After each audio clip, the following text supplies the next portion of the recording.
Hello, beautifuls.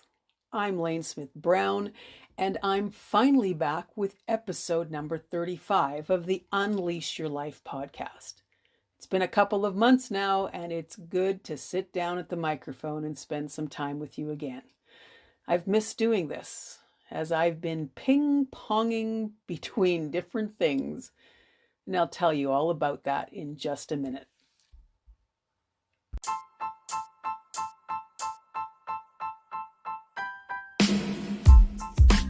This is the Unleash Your Life podcast, where you're going to learn to rewild yourself.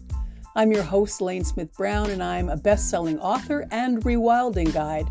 And over the last 20 years, I've been guiding women back to their truest selves. You see, you were born wild with all the wisdom you will ever need to navigate your life in a beautiful and powerful way.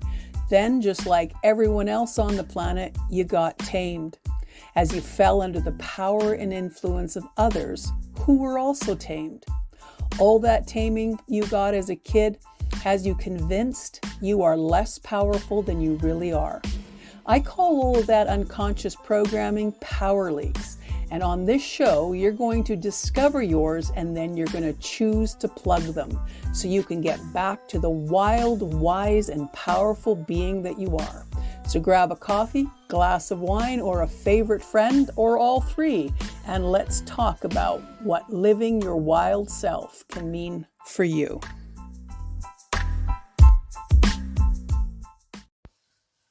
We're back. I've been in a wild mixture of creating and running away from creating and feeling like this morning was a bit of a breakthrough, and I'm feeling like talking about it. And I suspect I'm not alone in this ping-pong process. So the whole ping-pong process started in the middle of May when we sold our country property that is about 1,000 miles away from where we live now. I moved to a prairie province back in 2000, and it was for the reason of developing something we lovingly called an art house in an old Catholic rectory in a tiny town of 39 people. There was a small group of us that had met about a decade earlier and had come up with this somewhat elusive idea of building a venue that honored the artist and honored the art. We had been looking for the appropriate place to turn this nebulous idea into a reality from pretty much one end of the country to the other. We looked at the Sunshine Coast and we went as far as on Ontario to the east, but nothing fit energetically for what it was we were trying to develop. The irony of all that was that we really had no sense of what it is we were trying to create. But thankfully, we were aware that it needed the right type of energy to succeed.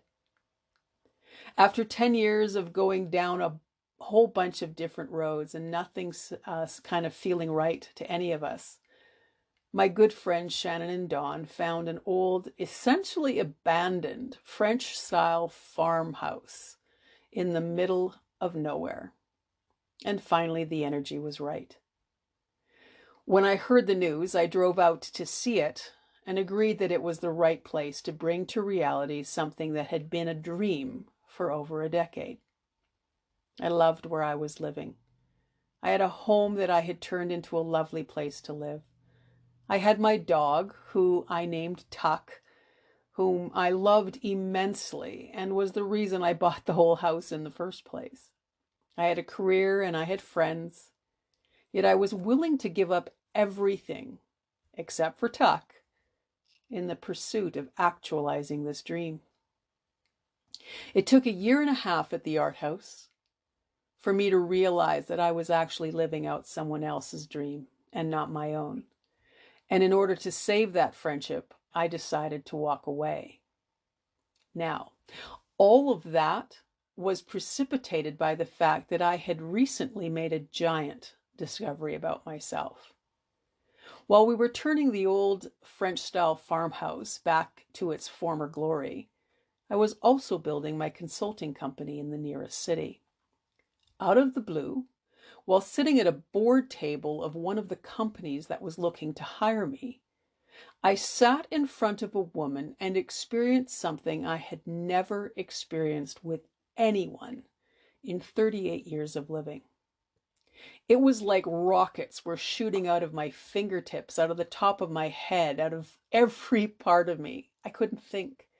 I couldn't talk. My whole world had suddenly turned upside down, and I had absolutely no idea why. I could hardly wait until that meeting was over so I could get into my car and try to figure out what the fuck had just happened to me. The attraction I felt for this being was unlike anything I had experienced up until that point and made no sense at all. I wasn't gay. You know from listening to these podcasts, right, that I grew up in a very conservative Christian home. And even though I had a strong sense now and again that I was connected to something greater than this physical self, I followed the guidance I was getting both overtly and covertly from my family and my religion and my culture, and did what was expected of me. I was raised to believe that heterosexuality was the only thing, quote unquote, normal. It was the way we were designed, and everything else was outside of what God intended. I knew that that was bullshit, and I even knew that before I met this woman, but my subconscious mind was still programmed in the old way, because it wasn't something I needed to look at until this moment. Now, you know, we are mostly raised to conform, right? Not just if you come from a religious background. Our culture tells us to conform. Most of society ridicules the rebel. Our governments and institutions work best if we all just do as we're told and don't ask any questions. So I know I wasn't alone in this experience. It was an area of my life where I had given over to the drift that comes with not exploring and daring to lead our lives. Now, my attraction to men was real, but I knew on some level that I didn't want to be married and I didn't want to have kids. So I had this rhythm of staying with someone until it got serious enough for us to be talking about marriage, and then I would run away. No explanation. I would just run away. That happened 3 times. Something in the core of my being just said this wasn't for me. This wasn't my path. All 3 of these men were beautiful, beautiful beings. There wasn't anything about being with them that alarmed me in any way. They were kind and thoughtful and creative. Conversations were easy. Dreaming with them was easy. But something was off. So there I was, sitting in a meeting with this powerful and charismatic woman I had just met. And I was so overwhelmingly attracted to her, I was struck dumb. I couldn't think. I couldn't talk, and my whole world was crashing down around me. I spent the next 2 weeks driving down country roads, listening to Melissa Etheridge and trying to understand something that I had never entertained until this moment. You see, I don't have a story of questioning my sexuality at any age. I don't have a story of me denying myself at any level. I don't have a story that left me feeling like I was something abominable or shameful. For me, I was so completely out of touch with who I was at this primal level that there was no struggle of any kind on trying to hide the fact that I was gay. In my mind, I was a full-blooded heterosexual woman, and I had just not found the guy that fit for me. I'm actually a little grateful for that, because I think hiding myself for decades would have been a really, really tough thing to handle. And my heart goes out to those of you who have had to experience that. And so the question I have as I'm driving down these country roads, listening to an iconic lesbian rocker, how on earth could I be gay? I've never thought about this before. I've never felt this pull before. I've had all kinds of gay friends since my 20s, and none of that registered as a reason to think I was drawn to them for this reason. Now, I couldn't understand this immense pull towards this being I had just met, but there was no denying what I was feeling. Although it took 2 weeks to fully comprehend that even if this blew up my entire life, I could not put this knowledge back in the box. The irony in all of this is that all the people in my life who knew me well were not surprised in the least. All of them had figured this out about me like decades before, and just assumed at some point I would eventually figure it out all by myself. As insightful as I considered myself to be, I didn't see this coming. It came at me out of the blue, and even though it was a shock, I can describe it in no other way as one of the first times I felt like I had actually gone home. Now, that was the relationship that opened me up to the truth of who I am. But it would be many years later and many relationships later before I would realize that what I thought was going home was really only visiting the neighborhood. But more on that in a little bit. So I started all of this by saying that we finally sold a piece of property that we had been trying to sell for over 3 years. I still don't fully understand why we were not being released from that property earlier. Carrying the weight of that place financially had become very uncomfortable and expensive, especially since we had already moved to the city we longed for back in the mountains. I got to that country piece of property by being dumped there at the end of a relationship back in 2004. That relationship really should never have been a relationship, but I really tried to make it into something that it just wasn't prepared to be. I had ended up in the middle of this formal separation because I had had the flexibility of working from a remote area, and she had a 9-to-5 job in the city. So there I was on this piece of property. We had bought it in the first place because it was her dream to live in the country, not mine. And by the time we had dissolved the relationship, even though I had only expected to be there for a few months, I ended up being stuck there for the foreseeable future. Now, I'm a city girl, through and through. I had originally moved to the town of 39 from a city of over 1 million people. I loved the energy of that city. I loved its proximity to the mountains. I spent nearly every weekend riding my mountain bike up and down every surface I could find on those purple rocks and densely treed acres. In one moment, I went from that place of familiarity and comfort to what was essentially a field of grain, a few dilapidated houses, and the potentially beautiful 3-story French brick farmhouse. And from there, I went to a city of 250,000 people, much smaller than I was used to, but way more comfortable for me than a town of 39. And then all of a sudden, I'm by myself in the middle of nowhere. No real frame of reference for living in the country, no real desire to be living in the country, and absolutely no skills for living that remotely. I was well over an hour away from the city that I had come from, 1,000 miles away from what I would have considered my home, and there wasn't a neighbor in any direction for nearly 2 miles. I go into the story of this in much more detail in my book, and so you can feel free to read that if you're interested in the backstory here.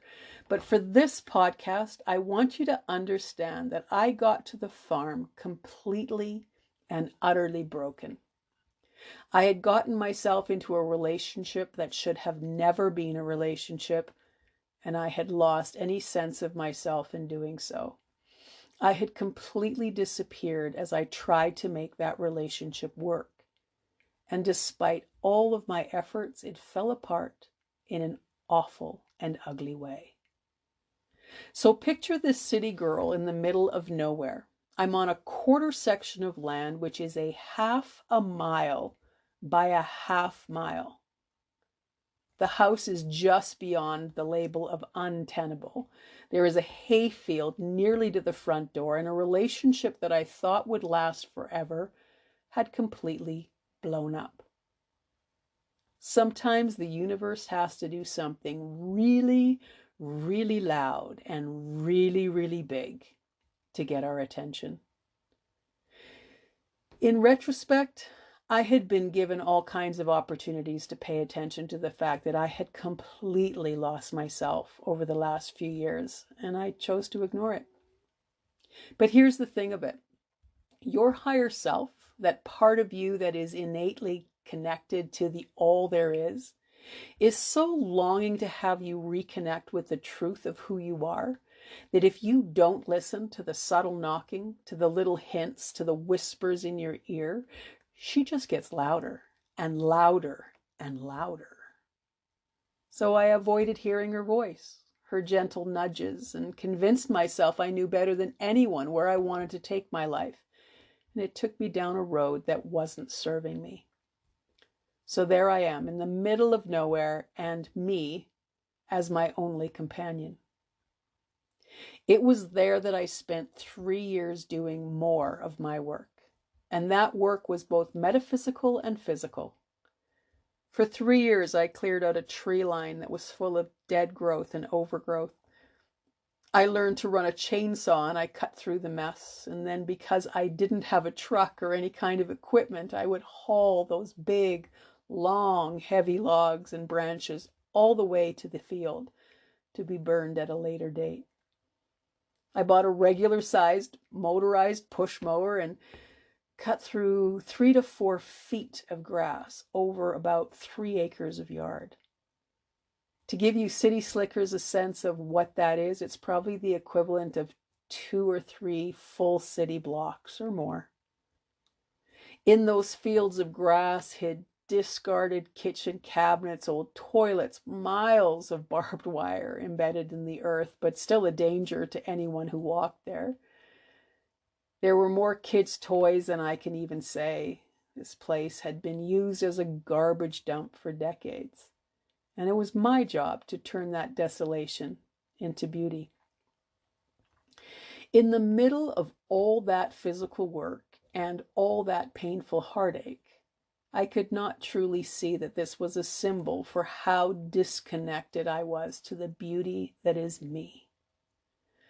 All my childhood feelings of abandonment and a sense of deep unworthiness were running rampant until one day, when I picked up a lecture series from a woman whose name has been lost to me.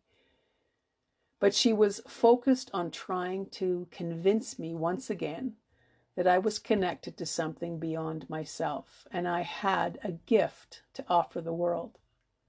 But before I could do any of that, I needed to allow myself to heal, so that I could even recognize and appreciate that beautiful being inside of me. Now, for any of you out there that are looking for love and connection, perhaps you are feeling like it's impossible, that you're never in the right place at the right time, or that you don't actually deserve to have that kind of connection with another being in that intimate way. I want to tell you that if you take the time to peel back all of the shit you've learned to believe about yourself that is not founded in truth, that being that is meant for you at this given moment cannot help but find you. I'm in no way advocating here that a relationship is the end all and the be all. I loved being alone. I loved being single. But I longed to have someone who could see me.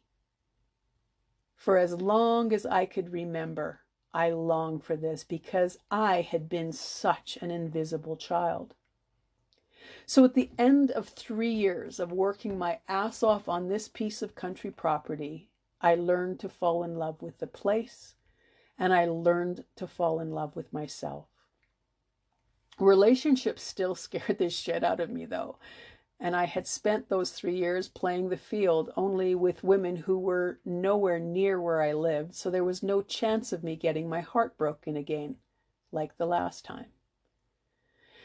And then one day, I realized I needed to stop running. I had done my work. Well, I had done my work for then anyway. This is not really something that ever gets done completely, as you probably know. We are always in a state of becoming. But I had spent the last 3 years retraining my subconscious mind that I was lovable, I was valuable, and I was deserving of someone who was interested in building a life with me for however long we chose to be together. So I was clear, but I was completely comfortable in being on this farm by myself. There was no urgency, no sense of rushing, just an overall knowing that I was worthy of everything I wanted in my life. So remember now how remote I was, right? I'm essentially in the middle of nowhere. At that moment, I was dating somebody long distance, but I was on a bunch of dating sites. And someone without a picture or without a write-up contacted me. Because there was no picture or profile and I was dating someone else at the time, I ignored it. A couple of months later, I was no longer dating the woman from before, and I contacted a woman without a photograph or profile.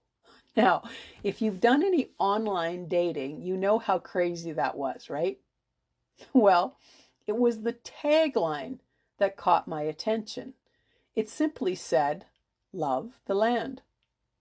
I read that line and there was a zing through my entire body. That woman was the woman who had contacted me from the other site, and here I was contacting her, not realizing who I was connecting with. She had contacted me on the other site because of my tagline, which had said, "Can you see the moon?" It had sent a zing through her entire body. I had very specifically chosen that tagline because of a famous Japanese poem by Masa Hide of a barn burning down, and the poet notices that even though there was a loss in that barn disappearing, he was thankful because he could now see the moon. Isn't that a beautiful sentiment? I felt like it just completely matched the experience I had just gone through, where the person I used to be and the life I used to live burned to the freaking ground. But I could now see the moon. For some reason, each of our taglines meant something to the other, far bigger than either of us understood at the time of writing them. I had grown tired of only having relationships with people who were too far away to build anything with. They could only be fleeting and temporary. When I saw what she was, but then when I saw what she was almost 2,000 miles away, I decided it was a hard pass. It really didn't matter how much zinging had happened. But we talked on the phone, and soon I found out that she was actually looking for land in the province that I was living in. So she was at least going to be closer than she currently was. The story of us coming together was a miracle in and of itself, and I'm not going to go into all the detail that you don't need to know that right now, but I'll tell you this.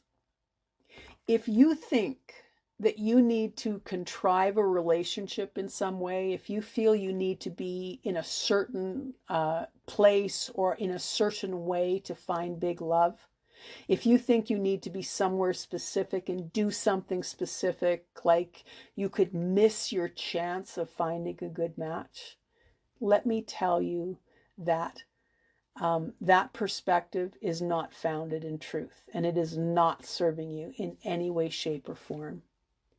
If you do your work, you line yourself up for all kinds of beautiful things. So Callie and I got together about 15 years ago now. She came out to see the 3 pieces of property that she had booked to view with the real estate agent, and at the end of that trip came to see me on my property. Within a day, we knew we were meant for each other. We were meant to spend this portion of our life together. After about 5 years of being together, we were going through a bunch of old stuff, cleaning out our basement, purging ourselves of unnecessary things, and I came across a map that she used when she was finding those 3 pieces of property before coming to my land. On the map are 3 circles, each about 3 inches in diameter, and my farm was in the center of this center circle. I came to that piece of property completely broken, completely undone, a shell of my former self, and I took it upon myself to heal and peel back the layers to get back to the truth of who I am. And the end result was that standing beside me was the truest companion I could ever imagine having. So I started this show off with talking about how I got off track in my life a couple of months ago after packing up that particular piece of country property so that the new buyers could move in. We had been trying to sell it for years. People would come and they would leave it, fall in love with it, tell us they were going to put in an offer, and within days they had changed their mind. It happened over and over and over again. And then one day a woman found the ad completely by accident, called and made an appointment to come see it later that evening, spent only an hour there, and called to make a full price offer within 25 minutes of leaving the property. She loved the energy of the place. She said it was full of love and she wanted to live in that space. Maybe it took so long to sell because that piece of property needed her to take it over. I have no idea. Perhaps it took so long because there was so many good things that had happened on that property after the hard stuff went away. We had built a rich life with each other and we turned it into a bit of a paradise. I still haven't figured out any of that, and I likely never will. What was a struggle for years suddenly became effortless, and we were once again both back in our mountain home, living the next version of our dream. Through all the difficult times that province represented, I came out and found myself there. I created a thriving company and was supported by many people. I learned to speak up for myself and leave a situation that wasn't serving me. I met the love of my life, and I shared that life with a bunch of wonderful 4-legged companions, some of which have passed and some of which have made the journey west with us. Life is filled with confusion and clarity. Life is filled with pain and ecstasy. Life is filled with companionship and feelings of absolute isolation and abandonment. Life goes up and life goes down. Life is hard and then life is easy.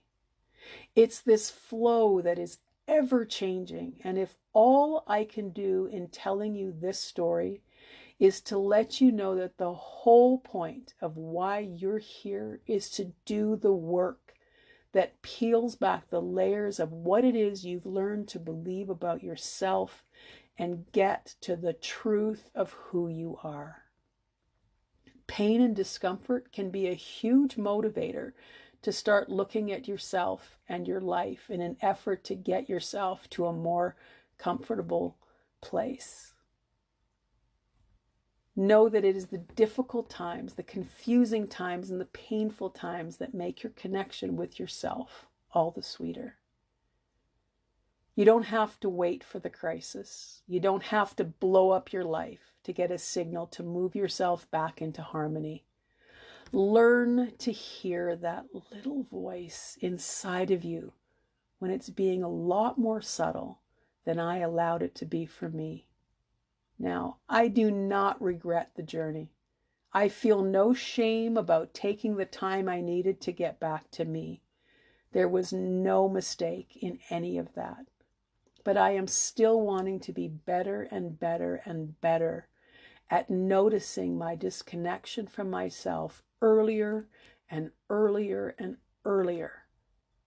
so that I end up living a life that feels more like flow and constancy than in the jerky feelings that come from lack and misalignment. We can't spend every moment in the sun. The shade is there for us to rest and refocus and get back in touch with what is important to us. So if you're in the sun right now, celebrate it. And if you're in the shade right now, celebrate that as well. You are on your way to becoming who it is you came to be.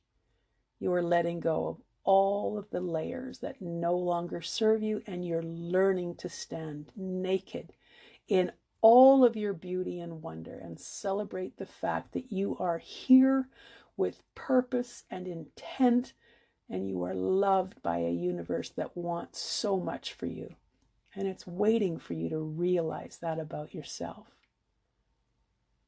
So here's what I got out of this podcast. Sometimes you end up in places that confuse the shit out of you. Sometimes one decision leads to another, and leads to another, and sometimes where you end up is comfortable, and sometimes it's not. Sometimes the best thing you can do when you feel you're in a place that is a mistake is just do your work and get back to the truth of who you are. And in the most unlikely of places, in the most unlikely of times, miracles can happen in your life that will not necessarily make everything that's come before it make sense, but the beauty outshines any and all of the ugliness that transpired. Honestly, sometimes life doesn't make sense. Even after years, I can look back on some of the things that happened and wonder why the hell I had to go through that. But here's what I know to the core of my being, that everything that has come before has made me who I am. And everything that you have gone through before has made you who you are. And you and I are freaking miracles. We are here for a reason. And it's our job to uncover what that is. Celebrate that and unleash that into the world. Sometimes our power leaks are impatience. Sometimes our power leaks are wanting things to be different. Sometimes our power leaks are because we move from peace to questioning so quickly. Sometimes our power leaks are resisting what is. If I can leave you with anything, it is this. Trust that you're on the path. Trust that you can let go of your power leaks and let go of all the stuff that has taken you away from who you came to be. As you do this work, it may not all make sense, but it will bring you an inordinate amount of peace over time. God, I can't believe how good it feels to be back in the podcaster chair, spending time with you once again in this way. I just want to thank you for dropping by and continuing to show up. We'll see you next time. Oh, and remember, if you're hearing these podcasts intermittently and would like to adjust that, hit subscribe and you'll get notified as soon as a new one drops. Thanks for showing up and thanks for doing the work. Until next time, stay weird, stay curious, and keep popping your corks or plugging your power leaks, whichever one floats your boat. Ta for now.